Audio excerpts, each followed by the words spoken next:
how would you encourage the end user of this book, like a pastor or a ministry leader? How would you hope that they can put this book to use in their ministry?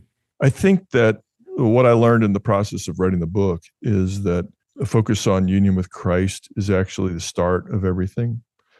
So, we died with Christ, we rose with Christ, we're dead to sin.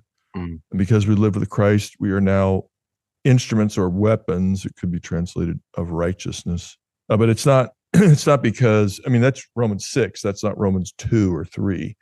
That's after we've heard about justification and reconciliation and peace with God. And then we know that by our union with Christ, mediated by the Holy Spirit, we can actually then begin to pursue virtue. So that's one. And the other is, just say it again, I've been struck as I prepared this book with the literature on spiritual disciplines, which help us overcome the particular vices. So every vice is driven out by a virtue, but if you kind of keep a list of the spiritual disciplines, which include, for example, if you're prone to be quarrelsome at home, you get mad at your kids a lot, mad at your spouse a lot, solitude might be the discipline for you.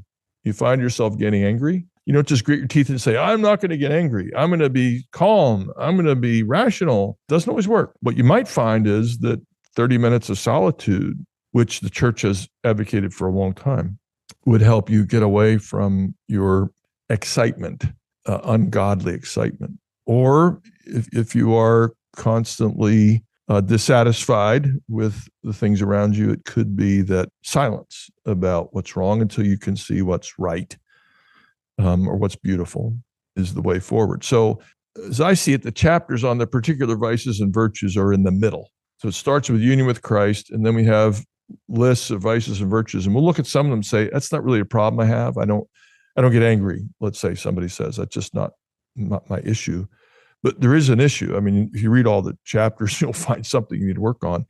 And then in union with Christ, we can draw upon the wisdom of the ages, which says that there are practices that will enable you to progressively overcome sin in community with your friends and in union with the triune God.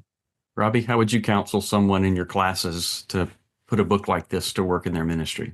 One thing I would say is just there are excellent discussion questions at the end of every chapter. And I think, for churches that are going to use this in small groups, recognizing those questions and starting with the questions actually, so that you have some idea of what kind of practical aims the author has in mind as you're reading through the chapters. And it's true that we're not all going to struggle with each of these vices to the same degree or in the same way.